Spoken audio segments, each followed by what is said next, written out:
हमारे साथ जुड़े रहने के लिए हमारे YouTube चैनल को सब्सक्राइब करें। नमस्कार, मैं हूं महिमा सूद और आप देख रहे हैं नेटड्रिक न्यूज। तो चलिए नजर डालते हैं खबरों पर।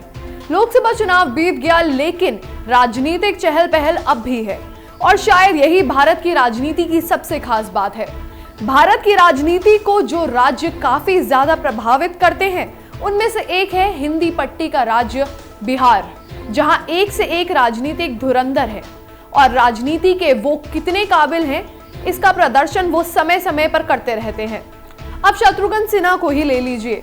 चुनाव की शुरुआत और उससे कुछ समय पहले जब उन्होंने बीजेपी छोड़ कांग्रेस का दामन थाम लिया था, तब भी वो काफी सुर्खियों में रहे। लेकिन अब जब परिणाम आ गए हैं और पटना साहिब में बीजेपी नेता और केंद्रीय मंत्री रविशंकर प्रसाद से चुनाव हार गए हैं, तो अब उनके सुर बदल गए हैं। दरअसल शत्रुघ्न सिन्हा बीजेपी में रहते हुए बागी नेता के तौर पर जाने जाते थे और जब उन्होंने कांग्रेस ज्वाइन किया तो उन्होंने बीजेपी के खिलाफ काफी जहर उगला। पीएम मोदी पर काफी कुछ बयानबाजी की, लेकिन अब जैसे ही नतीजे उनके खिलाफ आए हैं वैसे ही उनका तेवर ढीला पड़ता दिख रहा है। हालांकि ऐसी खबरें भी सामने आई हैं कि कथित रूप से सिन्हा ने एक बड़ी बात कही। उन्होंने कहा कि कुछ तो खेल हुआ है और वो भी बड़े पैमाने पर, खास तौर पर उत्तर प्रदेश, बिहार, पश्चिम बंगाल और आंध्र प्रदेश में बड़े पैमाने पर खेल हुआ है। लेकिन इन सब बातों के लिए ये सही वक्त नहीं है। वहीं दूसरी तरफ सिन्हा ने पीएम मोदी के लिए अपने तेवर बदले और कुछ ऐसे जीत की बधाई दी जैसे कि एक छोटा भाई बड़े भाई को देता है।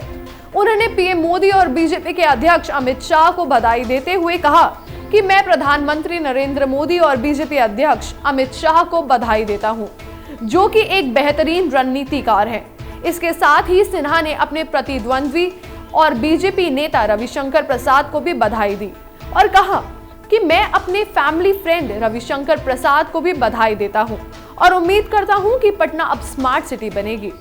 आपको बता दें कि यूपी के लखनऊ सीट पर समाजवादी पार्टी की लोकसभा उम्मीदवार और शत्रुघ्न सिन्हा की पत्नी पूनम सिन्हा को भी बीजेपी उम्मीदवार और केंद्रीय मंत्री राजनाथ सिंह ने करारी मात दी है।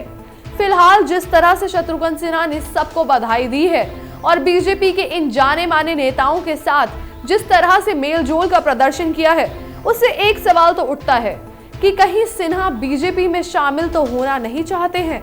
कहीं ऐसा तो नहीं है कि इतनी बड़ी हार से वो कांग्रेस में शामिल होकर पछता रहे हैं।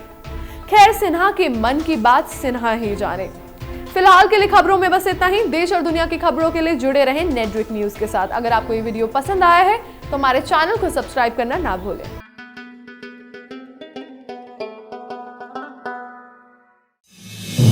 आप देख रहे हैं नेटड्रिक न्यूज, साहस सच कहने का।